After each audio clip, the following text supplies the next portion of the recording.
ओम शांति। 19 जुलाई 2023 ईश्वरीय ज्ञान। आज की मुरली। मीठे बच्चे, तुम्हारा यह जन्म बहुत ही अमूल्य है, क्योंकि बाप स्वयं इस समय तुम्हारी सेवा करते हैं। लक्ष्य सोप से तुम्हारे वस्त्र साफ करते हैं। प्रश्न: जो अल्लाह को सृष्टि का रचयिता कहते हैं, उनसे कौन सा प्रश्न पूछना चाहिए?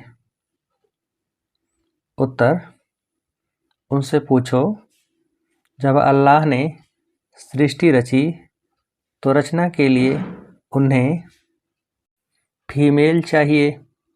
भला अल्लाह की फीमेल कौन? गॉड फादर कहते हो तो ज़रूर मदर भी चाहिए ना।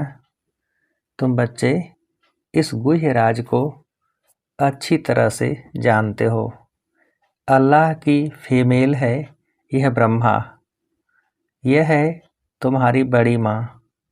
इस बात को मनुष्य समझ नहीं सकते। गीत: किसने यह सब खेल रचाया? ओम शांति। बच्चे जानते हैं, कोई भी मनुष्य इस गीत का यथार्थ अर्थ कर न सके। नाटक बनाने वाले भी नहीं समझते, ऐसे ही गीत बना देते हैं जैसे शास्त्र बना देते हैं, समझते कुछ नहीं। तुम वेदों के लिए कहते हो यह धर्मशास्त्र नहीं है। शास्त्र कहेंगे लेकिन धर्मशास्त्र नहीं है। अब धर्मशास्त्र से तो कुछ फ़ायदा होना चाहिए। धर्मशास्त्र का अर्थ भी नहीं समझते हैं। शास्त्र अर्थात जिससे कोई धर्म स्थापन होता है किसी के द्वारा, तो पूछना चाहिए, वेद उपनिषद किस धर्म के शास्त्र हैं? वह धर्म किसने स्थापन किया? इनसे तो कोई धर्म ही नहीं निकलता है। कौन कौन से धर्म हैं वह भी समझाया जाता है। जैसे झाड़ में मुख्य है थोर यानी तना, फिर बड़ी डाल, फिर छोटी छोटी टालियाँ निकलती हैं। तो बच्चों को समझाया जाता है, यह जो धर्मशास्त्र हैं, सर्वशास्त्रमयी शिरोमणि गीता, वह है थोर। उनके बाद बाकी सब ठहरे रचना। यह इस्लामी, बौद्धि, क्रिश्चियन आदि यह सब कल्प वृक्ष के टाल हैं।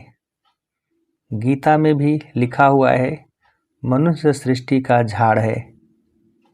तो यह झाड़ का राज बुद्धि में अभी बैठा है। इसका मुख्य थुर है आदि सनातन देवी देवता धर्म। इस झाड़ की भेंट बढ़ के झाड़ से की जाती है।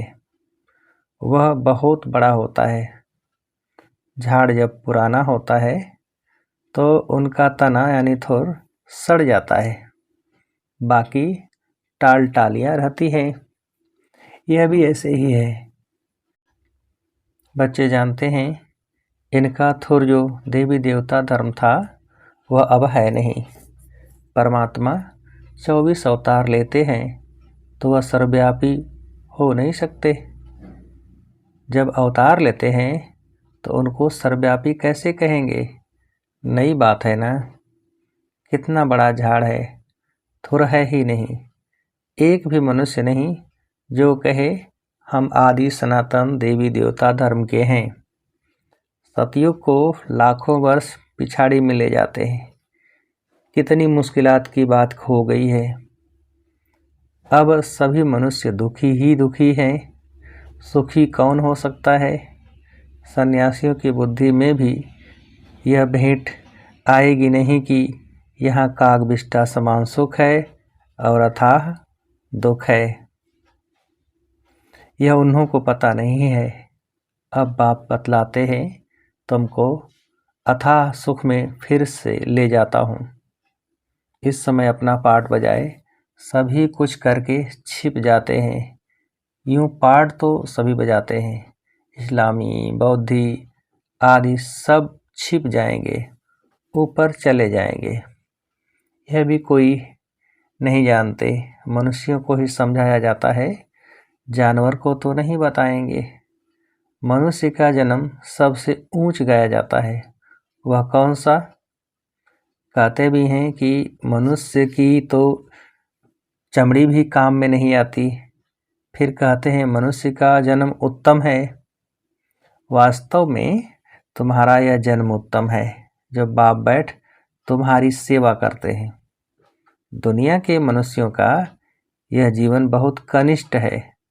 तुम जानते हो, हम भी पहले छी मूत पलीती मनुष्य से अब बाबा हमारे इस वस्त्र को ज्ञान लक्ष्य सोप से साफ करते हैं और कहते हैं अब अपने बाप को याद करो।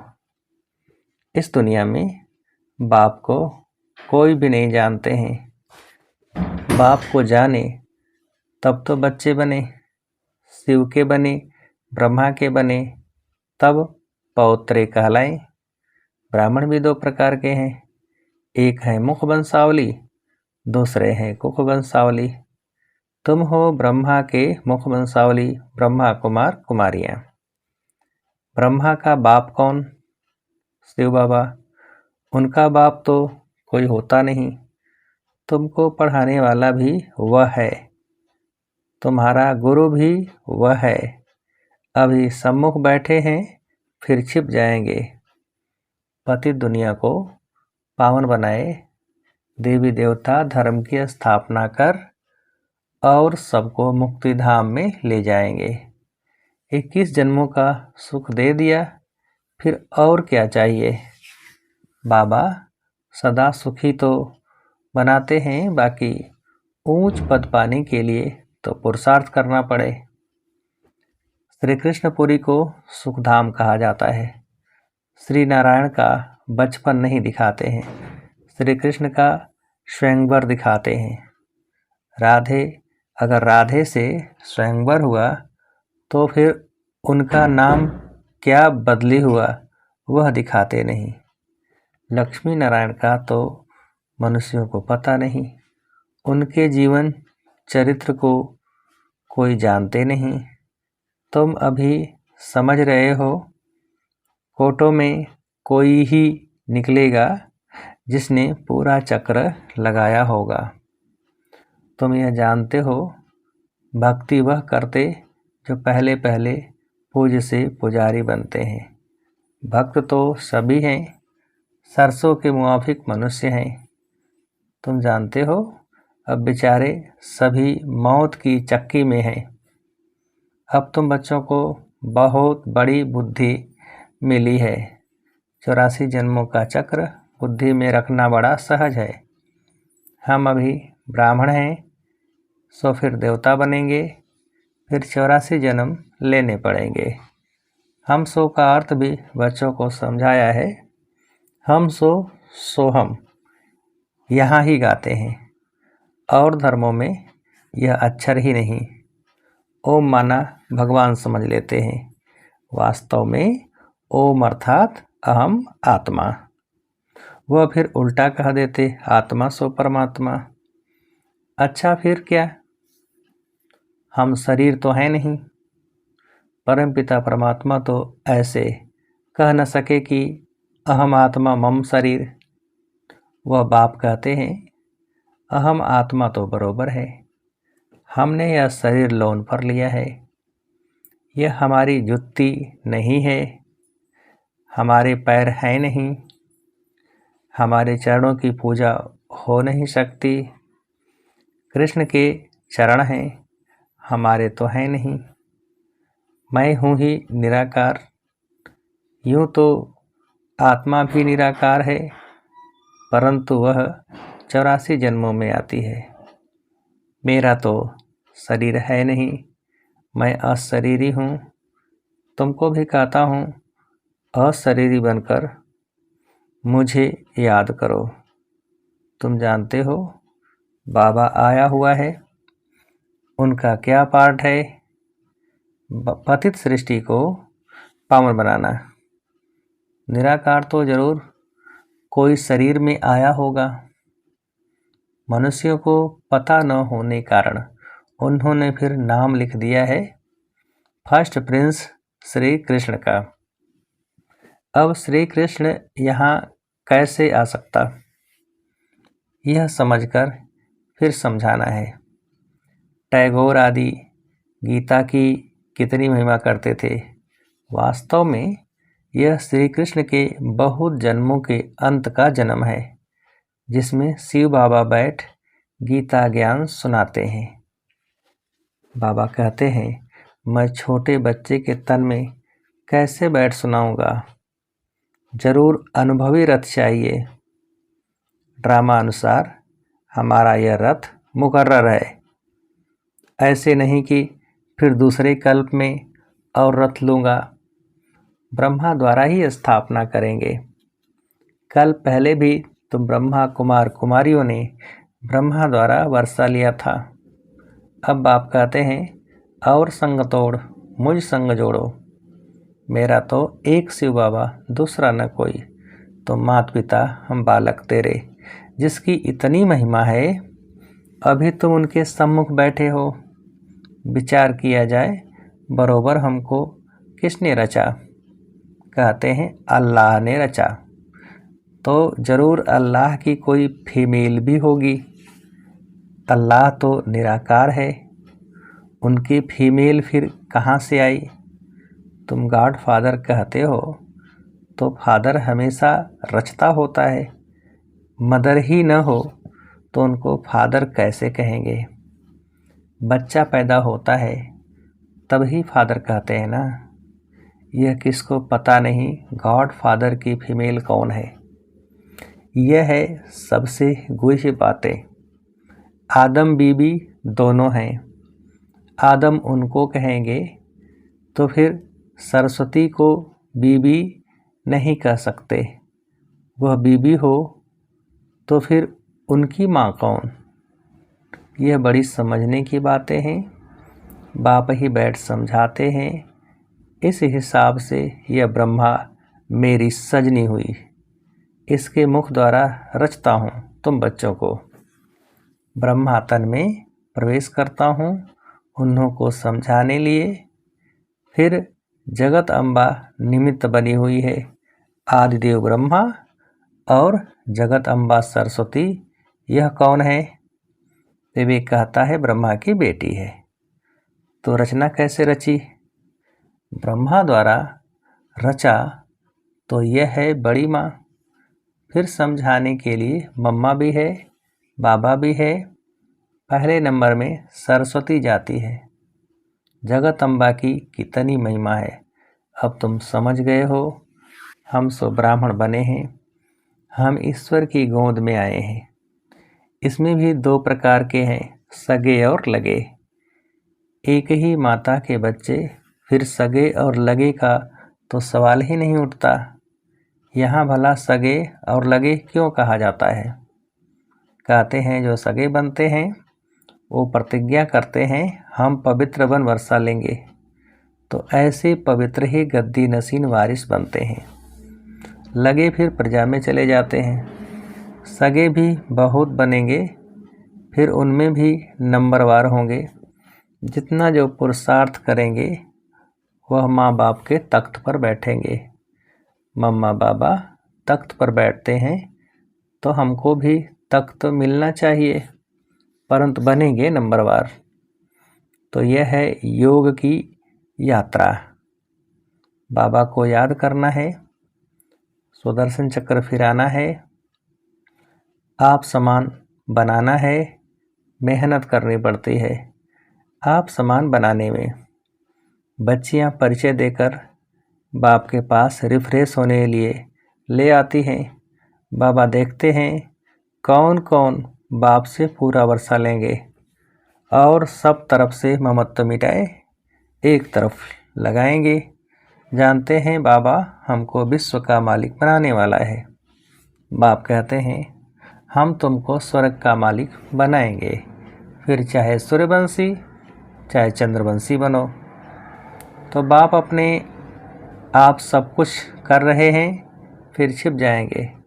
घड़ी घड़ी अवतार तो नहीं लेते हैं, उनको अपना शरीर ही नहीं है, वह एक ही बार आते हैं। तुम तो घड़ी घड़ी एक चोला छोड़ दूसरा लेते रहते हो। मैं पुनर्जन्म में आता नहीं हूँ। कितना अच्छी रीति समझाते हैं। आगे यह बातें बुद्धि में नहीं थी। अनायास घर बैठे रास्ते जाते बाबा ने प्रवेश कर लिया। फिर मालूम पड़ा अब दिन प्रतिदिन सब बातें बुद्धि में बैठती जाती हैं। पहले है ना हम 7 दिन का बच्चा हूँ कहते हैं, तो 2 मास का बच्चा हूँ कहते हैं। यह ज्ञान तो सेकंड में भी मिल सकता है।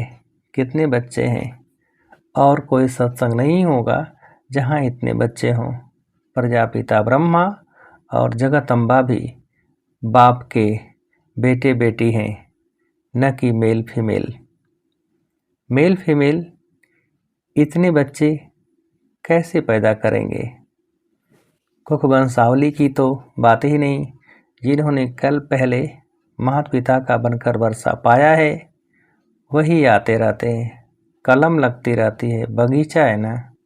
अभी देवी देवता धर्म के फूल तो हैं नहीं, बाकी सब जैसे कांटे हैं, चुभते हैं।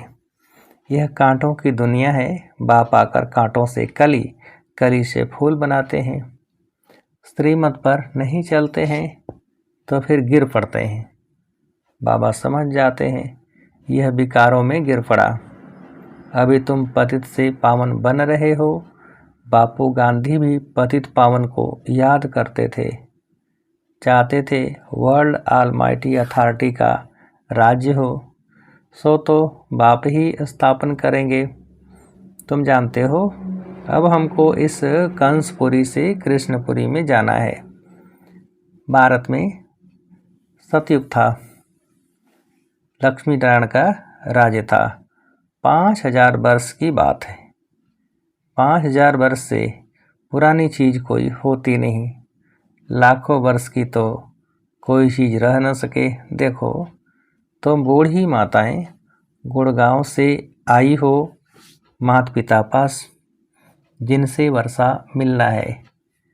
बाप भी बूढ़ियों को देख खुश होते हैं। 5000 वर्ष पहले भी आकर वर्षा लिया था। सारा मदार पुरुषार्थ पर है। तुम बुढ़ियाएं इतना ज्ञान उठा नहीं सकती। यह दादा बूढ़ा तो बहुत अच्छा पढ़ता है। तुम समझती हो जवान सरस्वती माँ अच्छा पढ़ती है। अरे यह तो ब्रह्मपुत्रा नदी है, यह तो जरूर जास्ती पढ़ते होंगे ना। यह बूढ़ा सबसे तीखा है। वह तो फिर भी बेटी हो गई। बूढ़ियों के लिए भी बहुत है सहज। बाबा को याद करते रहो। ओहो शिव बाबा कुर्बान जाऊं, आप तो सुख धाम ले जाते हो। बस ऐसे खुशी में रहो तो भी बेड़ा पार है। हमेशा समझो शिव बाबा कहते हैं इनको छोड़ दो। ऐसे ही समझो शिव बाबा सुनाते हैं तो बुद्धि युग शिव बाबा पास जाने से विक्रम विनाश होंगे। मम्मा भी शिव बाबा से सुनकर सुनाती है। सदैव एक शिव बाबा की ही याद रहे तो विक्रम विनाश होते रहेंगे। अच्छा, मीठे मीठे सिकिल थे बच्चों प्रति माता पिता बाप दादा का याद प्यार और गुड मॉर्निंग। रूहानी बाप के रूहानी बच्चों को नमस्ते। हम रूहानी बच्चों की रूहानी बाप को नमस्ते।